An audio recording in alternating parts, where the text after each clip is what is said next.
It's cold, it's chilly.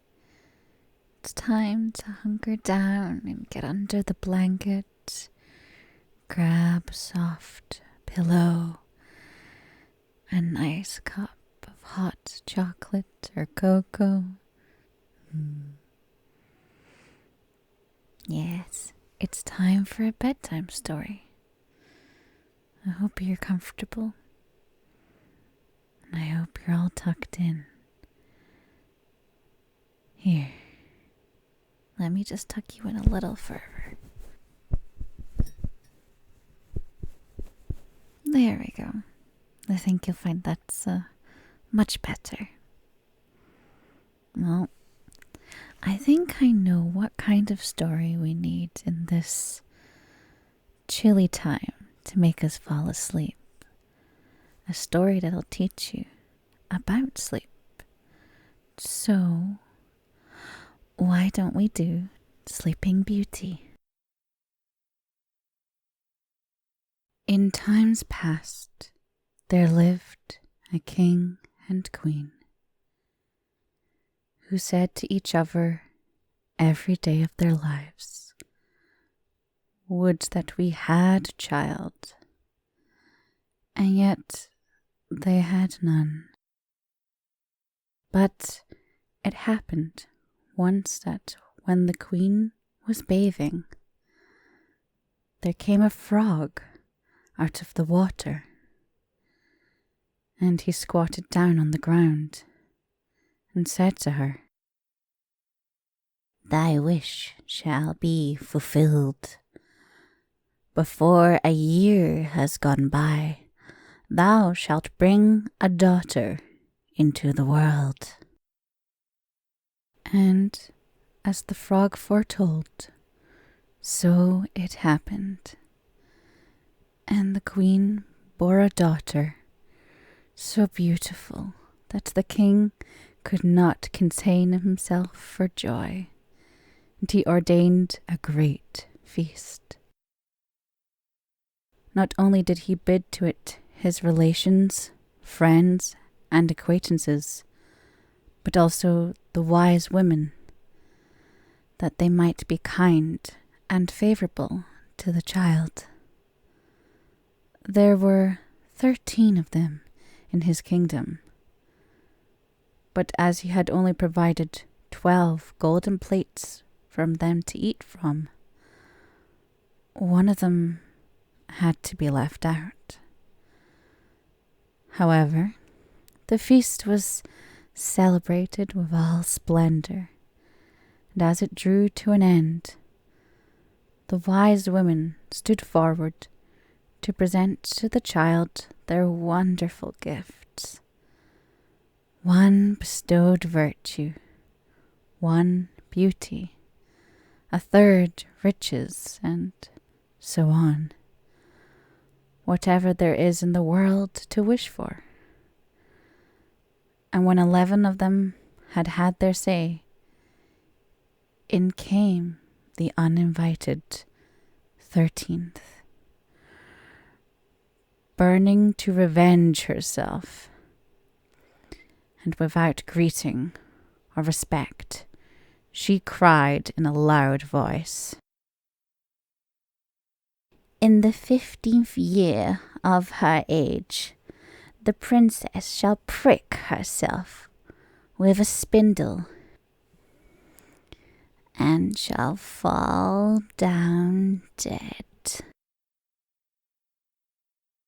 And without speaking one more word, she turned away and left the hall. Everyone was terrified at her saying.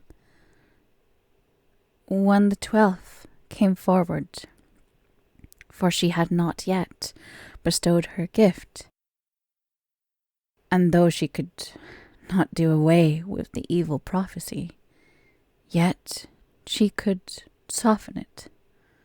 So she said,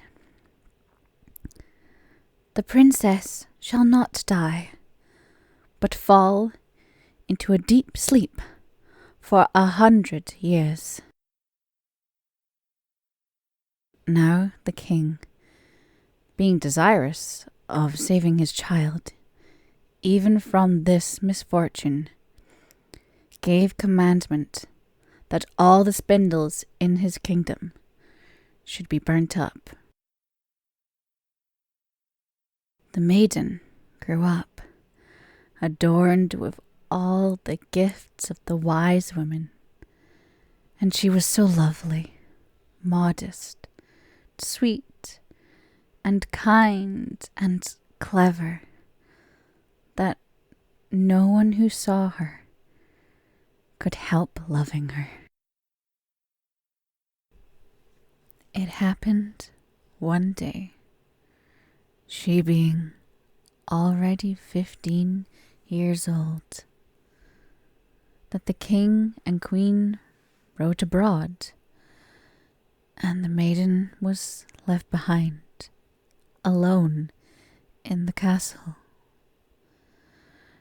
She wandered into all the nooks and corners, into all the chambers and parlours, as the fancy took her, till at last she came to an old tower. She climbed the narrow, winding stair, which led to a little door with a rusty key sticking out of the lock. She turned the key, and the door opened, and there, in the little room, sat an old woman with a spindle, diligently spinning her flax. "Good day, mother," said the princess. "What are you doing?" "I am spinning," answered the old woman, nodding her head.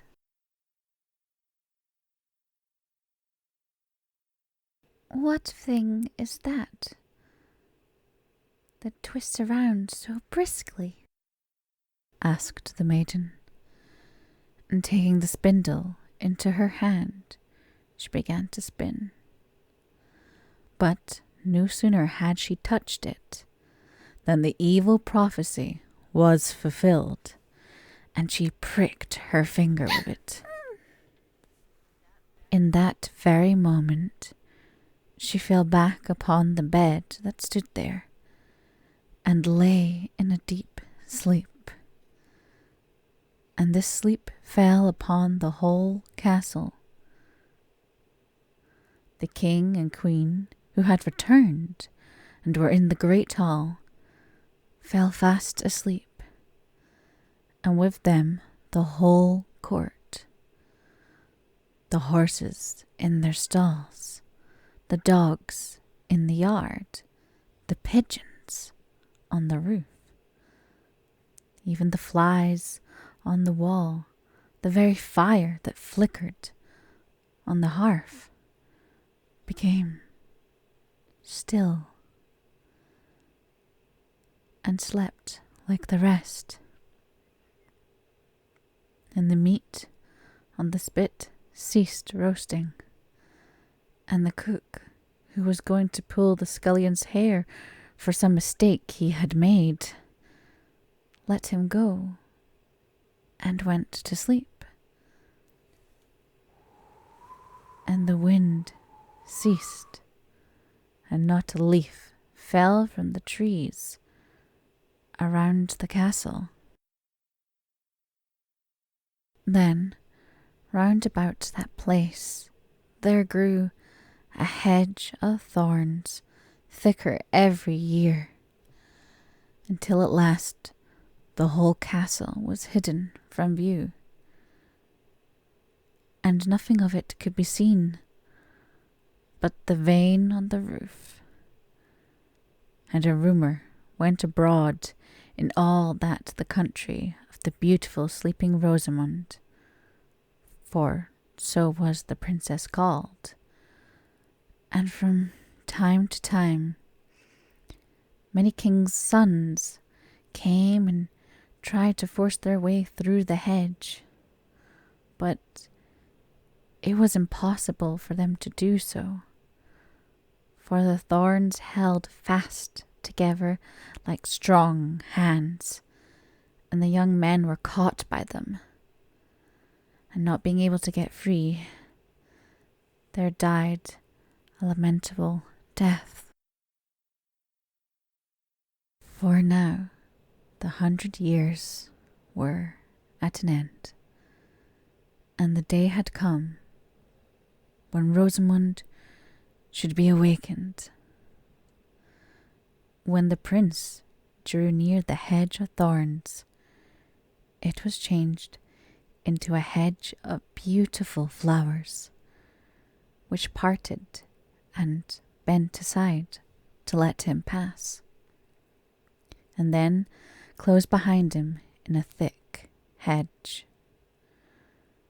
When he reached the castle yard, he saw the horses and brindled hunting dogs lying asleep, and on the roof the pigeons were sitting with their heads under their wings. And when he came indoors, the flies on the wall were asleep. The cook in the kitchen had his hand uplifted to strike the scullion, and the kitchen maid had the black fowl on her lap, ready to pluck. Then he mounted higher and saw in the hall the whole court lying asleep. Above them, on their thrones, slept the king and queen.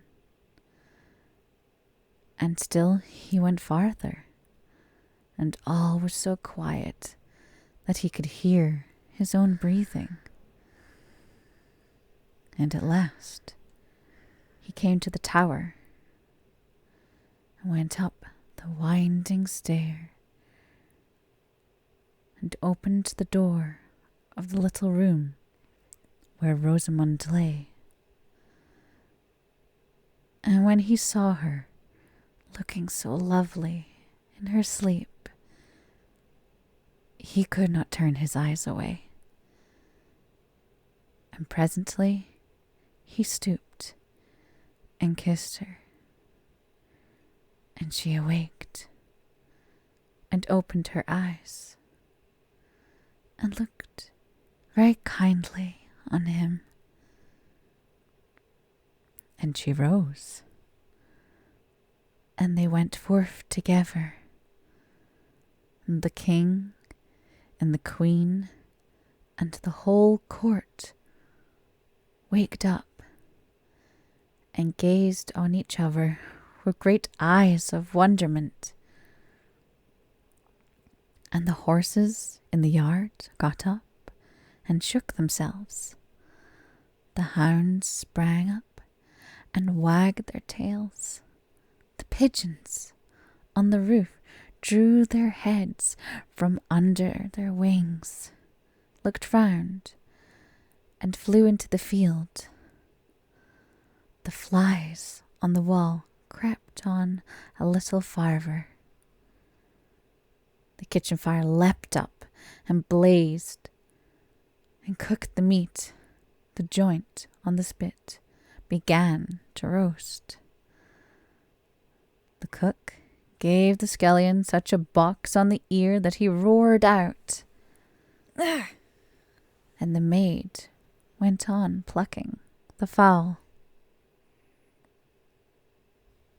Then the wedding of the prince and Rosamund was held with all splendor, and they lived very happily together until their lives' end. The end. There. Are you feeling sleepy now? Why don't we just relax and drift off? I'll be back again. before you know it. Sleep well now. Good night.